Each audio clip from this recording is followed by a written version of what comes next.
Hello বন্ধুরা, food and ব্লগে সকলকে জানাই স্বাগতম।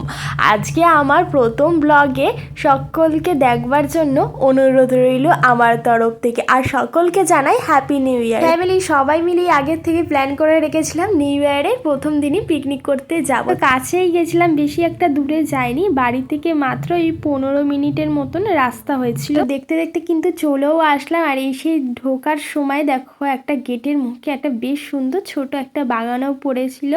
আর পার্কটা কিন্তু বেশি একটা বড়ও না, আর এই পার্কের মধ্যে পিকনিকটা হবে আমাদের। এরপরে সোজা পথ ধরেই সবাই মিলে দেখো চলে এসেছি পিকনিক স্পটে।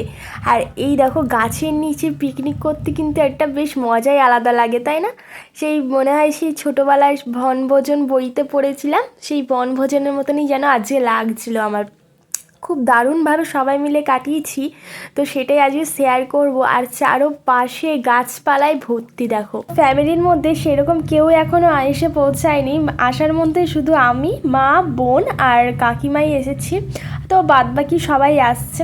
তো বলতে বলতে দেখো সকলে কিন্তু এখানে হাজির হয়ে আসছে। আর এইদিকে তৈরি করা হচ্ছে সকালের জলখাবার। আমরা আসার আগে থেকে কিন্তু এই রাঁধুনিরা চলে এসে আমাদের জন্য জলখাবারটা তৈরি করছিল। তো বলাই হয়েছিল ওদেরকে যে আসার আগে আগেই তৈরি করে রাখবে, যেন তা মানে এসেই খেয়ে নিতে পারি। আমরা তো ভীষণই বেলা করে এসেছিলাম, যেখানে সকাল সকাল আসার কথা ছিল আমরা সেখানে 10:30টার সময় এসেছিলাম। আর এত জোরে খিদে পেয়ে গেছে, তো খেতেও বসে গেছিলাম সবাই মিলে। তো তোমরা হয়তো এখন ভাবছো আমি লুচি খাই না, তেমনটা কিন্তু না, আমার কিন্তু লুচি ভীষণই প্রিয়। তো আমি আজকের দিনটা মানে সেদিনকে আমি খাইনি লুচি, কারণ দুপুরে তো অনেক কিছু আয়োজন ছিল, মানে অনেক অনেক রিচ খাবার, তো তাই জন্য আমি লুচিটা বাদ দিয়েছিলাম। পিকনিকে এসেছি, র্যাকেট খেলবো না এটা তো হতেই পারে না। র্যাকেট খেলতে কিন্তু আমি ভীষণই ভালোবাসি, আর র্যাকেট যে আমি খুব একটা খারাপ খেলি সেটা কিন্তু নয়। আর এদিকে এরা কী গেম খেলছিল আমি সেটা জানি না। তারপর একটু পার্কে আসলাম, পার্কে এসে দেখি এই বড় বাচ্চাগুলোও আবার ঢেকি খাচ্ছে, তারপরে আমিও একটুখানি ঢেকি খেলাম। আমার ঢেকি চড়তে ভীষণই ভালো লাগে। আর এত কিছুতে চড়ে না, যেমন দেখো আমি একটু দোলনাতেও চড়েছিলাম, আর এত কিছুতে চড়ে সত্যি কথা বলছি, বিশ্বাস করো মনে হচ্ছে আমি যেন সেই ছোটোবেলাতেই ফিরেছি, সে যেন আমার ছোটোবেলা হারানো স্মৃতি ফিরে পেলাম আমি।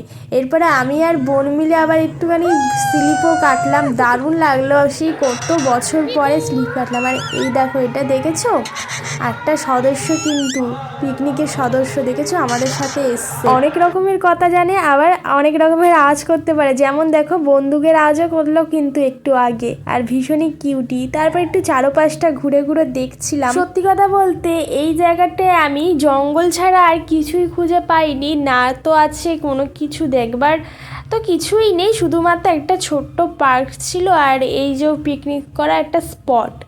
ঠিক আছে, তারপরে দেখো ঘুরে ফিরে চলে আসলাম নিজেদের জায়গায়।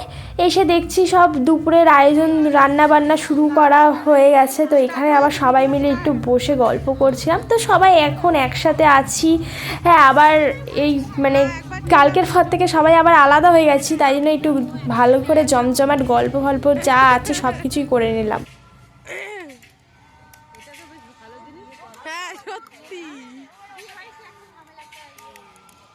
এরপরে দেখো চলে আসলো চিকেন পকোড়া। দেখো পিকনিকে এসছি, চিকেন পকোড়া বা অন্য কিছু মুখরোচক খাবার তো হবেই, তাই না?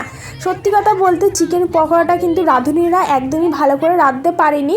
যদি চিকেন পকোড়ার রেসিপি দেখতে হয় তাহলে আমার চ্যানেলেই দেওয়া আছে, গিয়ে দেখে আসতে পারো। আমাদের পার্কের পাশে কিন্তু আরেকটা পার্ক ছিল, মাত্র 2 মিনিটের রাস্তা। তো সেটাই মানে দেখার জন্য সবাই মিলে টিকিট কেটে ঢুকলাম। তো দেখো ফাইনালি চলে এসেছি এই পার্কে। তো এসে দেখি এই যে এই একটা বড় খাল না নদী ঠিক বুঝতে পারলাম না। এই পার্কে কিন্তু বেশিরভাগ সবাই পিকনিক করতে আসে, মানে দূর দূর জায়গা থেকেও পিকনিক করতে আসে, এমনকি দেখলাম কলকাতা থেকেও এসেছে।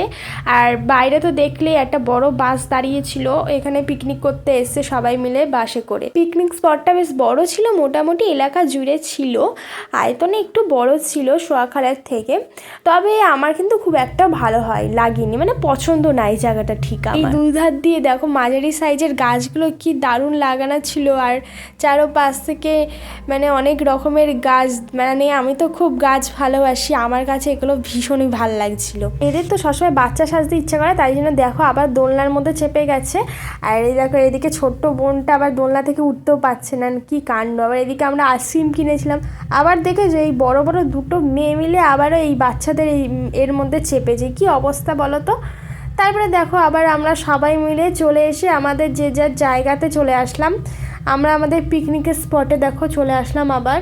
তো এসে দেখছি খাবার কিন্তু তৈরি হয়ে গেছে, আর সত্যি কথা বলতে সবার ভীষণ জোরে খিদে পেয়ে গেছিলো, তাই আর বেশি দেরি করলাম না, সবাই মিলে খেতে বসে গেলাম। আর খাবারের মধ্যে দেখো ছিল কিন্তু ফ্রায়েড রাইসটা সত্যি বলছি দারুণ হয়েছিল খেতে, একদম লাইট করেছিল, কোনো রিচ লাগছিল না। তো এর সাথে কিন্তু ছিল চিকেন কষাটা বেশ লাল লাল ঝাল ঝাল হয়েছিল। তো রাঁধুনি দাদাকে যেমনই করতে বলেছিলাম তেমনি করেছিল, তার সাথে ছিল চাটনি পাঁপড়। তো এগুলোর ফটো আর তোলা হয়নি, আমার এত জোরে খিদে পেয়েছিল সত্যি কথা বলতে আমি ফটো বা ভিডিও করতে ভুলে গেছিলাম। তো যেইটুখানি পেয়েছি সেইটুখানি মানে তোমাদের সাথে শেয়ার করছি, আর আমি একটুখানি করেছিলাম, তো বোন ওরা একটুখানি করেছিল। তারপরে দেখো খাওয়া দাওয়ার পরে যখন বাড়ি মানে আসবো তার আগে সন্ধ্যার টিফিন করছিলাম সবাই মিলে, কফি আর চিকেন পকোড়া। এরপর দেখো সন্ধ্যা হয়ে গেছে, সোয়েটার আর কানে একটু জড়িয়ে নিয়েছি মাফলার, সবাই বাড়ি যাওয়ার জন্য রেডি হচ্ছে। আমার তো মানে মনটা খুবই খারাপ লাগছে, এদিকে সন্ধ্যা হয়ে গেছে, তো মাইকে অ্যানাউন্স করছিল পার্ক থেকে যে সকলে বেরিয়ে আসে, আমরাই লাস্ট ছিলাম। আর যেতে ইচ্ছা করছিল না কারোর বাড়িতে, কারণ সবাই তো আবার আলাদা হয়ে যাব, কার আবার কবে এরকম একসাথে কবে দিন কাটাতে পারবো সেটাই আর বলা যায় না। তো যাই হোক পার্ক থেকে তো বেরিয়ে গেছে। এদিকে দেখো আমাদের বাড়ির একটা সবথেকে বড় আর্টিস্ট আছে, তো এখানে দেখো সে আবার এই বুকগুলো কিনলো। তো এদিকে আবার দেখো এই বাচ্চাদের আবার খাওয়ার দাওয়ারের মানে শেষ নেই, আবার এদিকে কি কিনবে জানি না। তো আমি তো এগুলো জীবনেও খাইনি, এসব উল্টোপাল্টা জিনিস। তো এখন এবার এই যে ওই পুচকোটা আবার কিনবে হচ্ছে, এই যে এইগুলো কিনবে, এইগুলো জানি না কি, একদম বাজে খেতে লাগে। তো এর সাথে পেয়েছিল বেলুন, ফ্রি পেয়েছিল এগুলোর সাথে, তো সেটাকে নিয়ে কত রং ঢং করছে। তারপর চলে আসলাম টোটো ধরে বাড়ি, আর এটাই শেষ মুহূর্ত। করতে করতে দেখো আমি সত্যি ভাবছি কবে যে আবার যাব, আবার একসাথে কে জানে। তো এখানে আমরা দেখো চলে আসলাম বাড়ি, আর পিসিরাও চলে যাবে, আলাদা টোটো করেছে ওরা। তো বাড়ি পৌঁছে গেছি অর্ধেকটা, আর একটুখানি বাকি আছে। তাহলে আজকের ব্লগটা এইটুকুই। যদি আমার ব্লগ দেখে ভালো লেগে থাকে তাহলে এই চ্যানেলটাকে সাবস্ক্রাইব করার জন্য অনুরোধ রইল। ততক্ষণে সকলে ভালো থেকো আর সুস্থ থেকো। তাহলে আজকের মতন টাটা।